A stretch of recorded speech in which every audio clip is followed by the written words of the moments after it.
Alright, my favourite bit of back day is most definitely, actually I just like back day, but shrugs I enjoy, because I find that, again, I get real tight, that upper mid back there, and this is one of the few exercises that really hits the spot on that. Lifting straps, again I like the SBD ones, because I'm not worried about my grip strength, at least at this point. No, grip training would be a good idea. I just want to work my traps. I think I just said lats before, didn't I? But I think I just want to work my traps hard. Again, focusing on getting a massive stretch, because one of the movements most people don't often do is shoulder depression. We're often shrugged up quite a lot, and it's that shrugging up which gives people really tight shoulders and quite tight neck as well. So just practicing shoulder depression with something like a barbell shrug, I find it's just great for shoulder mobility. Alright, I've just gone with a 60 kilo, 20 kilo barbell, 40 kilo weights on either side. I don't know how heavy I'll go today, but I'm going to do a good few of these and get stretched out. I've got a couple of ways of doing shrugs. I'll either do them standing really upright, or I'll do them with a slight hip hinge. If I want to get more at the top of the traps, then I'll obviously be standing upright. If I want to get more, like really more into that upper mid back, then I'll do it with a slight hip hinge, and I'll do both. The other thing I'll often do is give my neck a little stretch as well, which I'll show you how I do that as well. Alright, bar close to the legs, engage first, hips forward, just like you would on a deadlift. A little step back from the rack. And shoulder depression, yes, your shoulders will round a little bit, that's fine. Feel that stretch at the top. And shrug up, like so, down. And up, 2, 8 to 10 reps.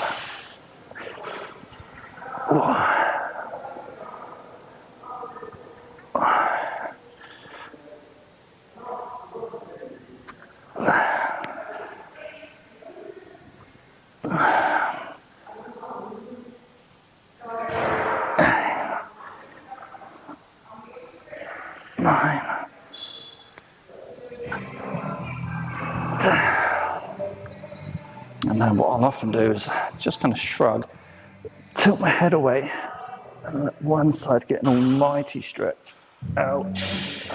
Do the same for the other side, and that one stretch, one side get an almighty stretch out.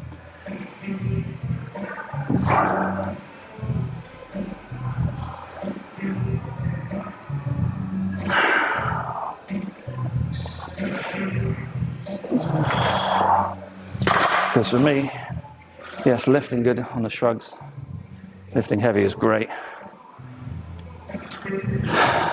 but this is such a tight part of the body that I just find that focusing on the stretch, in particular on shrugs, is just a great idea for feeling better. Particularly if you ever get like tension headaches and things like that real kind of, it feels like it's pulling from the back of the head. I said I always get a bit dizzy when I work out, don't know why, I always have done. Wonderful. But I can go heavier on that, so we definitely should go heavier, because that was quite light. So we'll take this up to 100, which is my favourite place to sort of shrug at the moment, because I find it's just a good kind of weight for strength for me, and I also can maintain a good stretch as well, so I can still get that nice slow drop. I've never been a massive fan of doing big jerking concentrics and then drop down. I think if you're going to train a muscle, then train both contractions, the concentric and the eccentric. And of course, if you do a little hold at the top as well, the isometric in the same way. If you're training athletically, you want to move in all three planes, sagittal, frontal and transverse. Let's play over there. So why wouldn't you train, if you want to train the muscle well, you want to get the best results, why wouldn't you train isometric, concentric and eccentric with equal amount of efforts? The only difference, I suppose, in that being is that you're stronger on the eccentric than you ever will be on the concentric.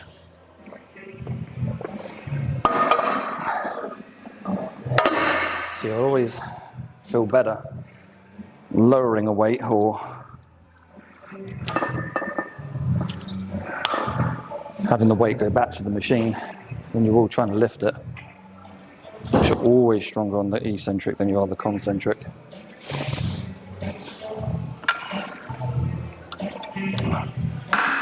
But I would definitely still train all three: isometric, eccentric, and concentric, because you want to make your muscles as strong as possible. Unless you're training for something specifically like a strongman or Olympic lifting or anything where it's clearly more about the concentric, it's just about getting the weight from A to B. Unless you're doing those things specifically, then I would always say train all three. Just go for good quality contractions all round. All right, 100 kilo loops. Go and get a nice lock in with the wraps, or the straps, I should say.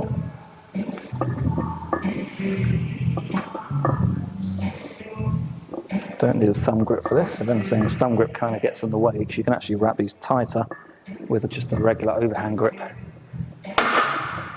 Nice to the edge of the rack there. Close to the legs, straight back. Engage first, so don't pull with that rounded spine.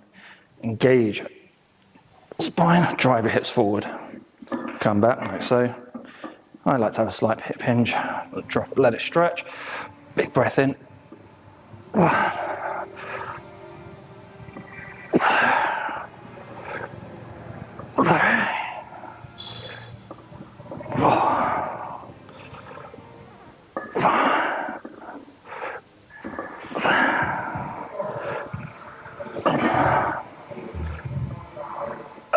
Let's do some neck stretching.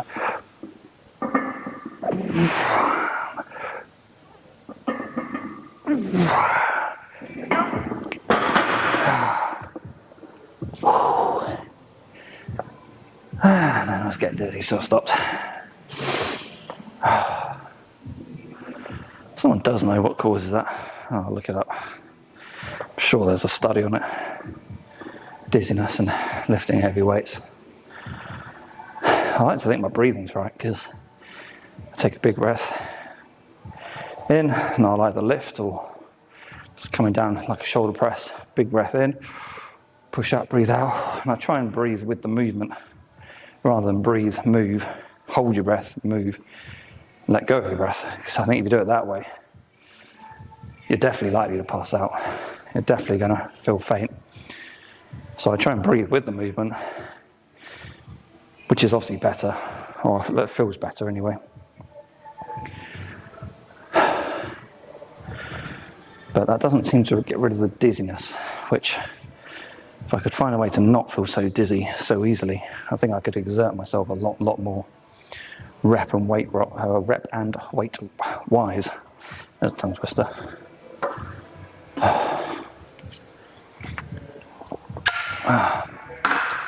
But that is a lovely stretch. That feels so much better on my shoulders, which were super tight.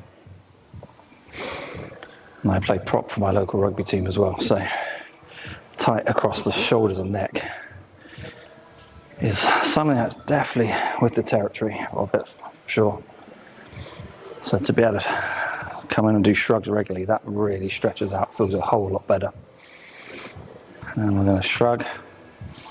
Reverse flying, I think we'll call that a day. The reverse flies are really just to get some good engagement through the shoulder blades.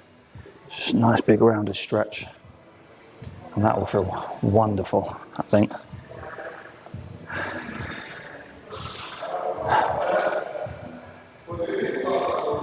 I tend to,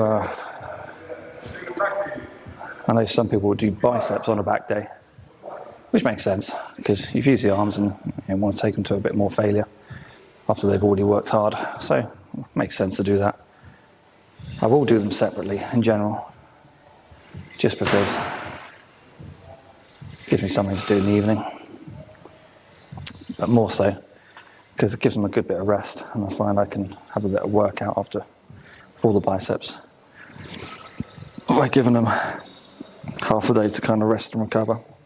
And I'll go and attack them that night or the next day. So I suppose in a very roundabout way, I've just said I like to do an arms day, effectively. All right, let's go.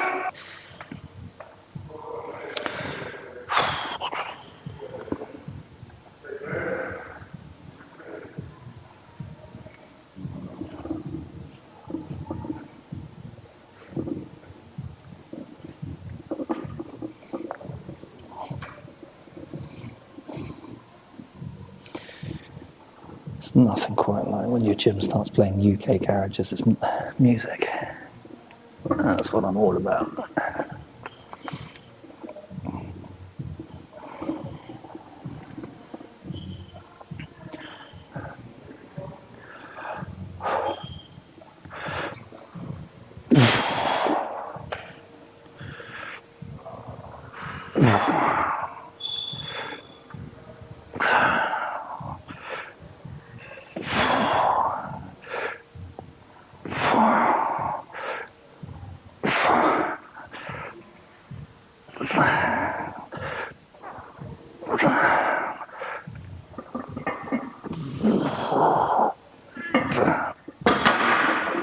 Alright, I think some reverse flies on the cable machine. Lower back's a bit tight, so I think we need some lower back stretches before bed tonight. But otherwise, pretty good. Enjoyed that. Right, so reverse fly. I like to use these things. And I find most people don't really know how to use them. They don't actually know how to strap them up properly, which is fine. But you see a lot of people wearing these quite loose because they're not sure how you strap them. So what they'll do is they'll often take them, flex them through a sort of D-ring here, and they'll try and tighten them by pulling like this, and they just end up loose, which is fine because these things aren't designed to fold over, so the Velcro is on the wrong side, right? So like I said, that's okay. But if you want them tight properly, you've got to anchor them to something first. So attach them to your equipment first. Do the same on the other side. Some will do 2 arms and then single arm. Attach them to the equipment first, and then thread your arm in. I'll do it on this side just so you can see. Thread your arm in, and then hold the Velcro, and then pull it tight. And now that's nice and solid to the wrist. So you often hear people say, oh, I need smaller ones or whatever. Chances are they might just not know that little trick for tightening up these wrist/ankle sort of cuffs, which once you start working with a few times, you realise they're actually really, really good. And again, it's got nothing to do with being weak in the grip or anything like that, but your grip will let you down a bit when you're trying to focus on say like your back muscles. 1, 2, 3, 4, 5. 1, 2, 3, 4, 5. Cool. And you will be able to pull a lot harder just using your arm when you take your grip out of it a little bit. So again, what we're doing, other arm, other side, because we want to go crossbody because we're doing the back. Almost set up for a chest fly on a back day.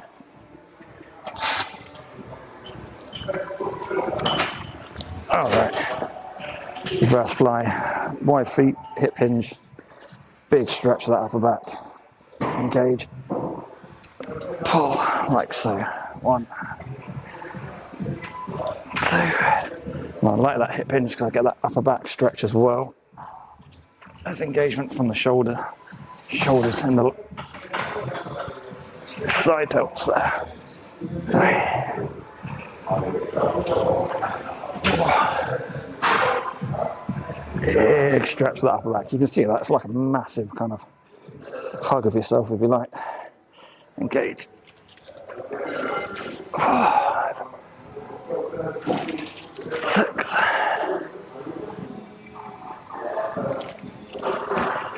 7. 8. Oh. And just enjoy a good stretch. Oh, that feels good. Right, come over. And again, don't mess about with the D-rings or the carabiner. Just undo the Velcro. And you're out. Way simpler, way easier, by the way. And like I said, lovely stretch. And as well as doing the 2 arms together, you can also have one hand on the leg, stretch across, and come across single arm, which we're going to have a go at as well, because my back is tight. And that's where I'm going to finish today.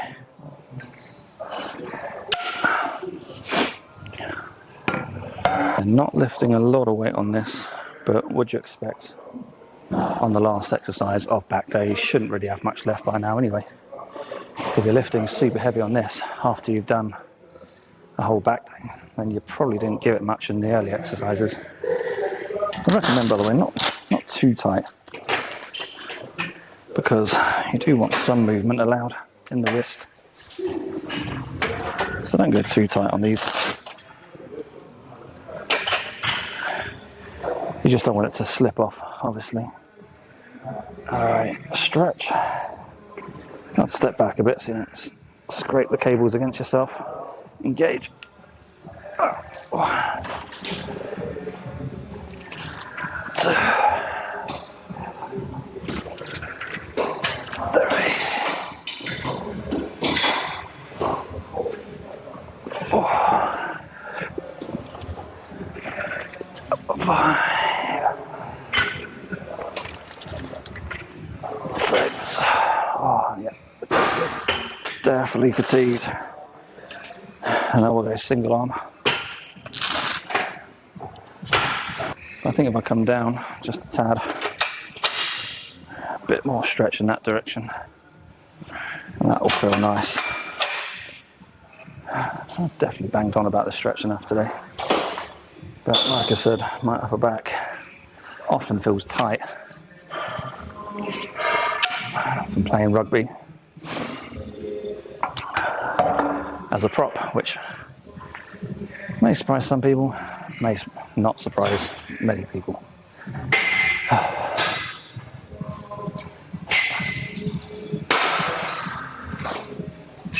I'm not exactly winning awards for best looking abs or anything like that. Quite frankly, I don't care, because at the moment, even though I'm probably the biggest I've been in all directions, I'm also probably the happiest in that regard. And probably enjoying myself the most, so it's a trade-off. I'm not saying that anyone who is super lean is unhappy, but I'm just saying with where I'm at now, it's definitely the happiest I've ever been with my body. And that's because even though I might have a bit of a belly, I'm actually doing more of the things I enjoy. You know, I'm enjoying my rugby a lot more because I'm feeling stronger. I'm not feeling any less fit. I'm lifting heavier weights because mass moves mass, of course. And with good form, for that matter. And yeah, all round I'm just feeling a lot better. So having a bigger body at the moment, and I'm sure I want to do, you know, be a bit leaner at some other point. Just not right now. Alright, stabilise. Like the key is to get a good stretch Try not to rotate your body around. Just stretch it out. Feel it. Engage. And 1. Engage. Tense into it. 2. Fine, whenever you do a big stretch, just tense into your lift just a little bit and then lift. Feels a lot more comfortable. 4. 5. 6. 7. 8. That's fine. Probably need a bit tighter.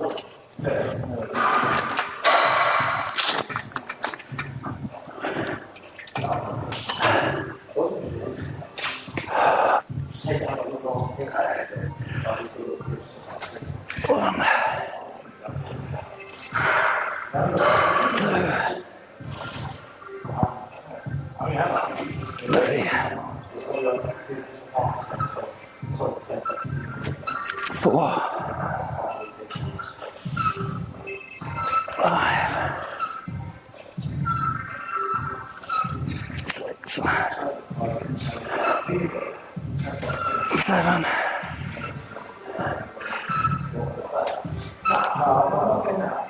8. Like I said, I think that'll do. I'll do my biceps later. Go and shower, lunch, and get back to my studio, train some clients. Dinner and stretch before bed. Sounds wonderful. And that is Monday.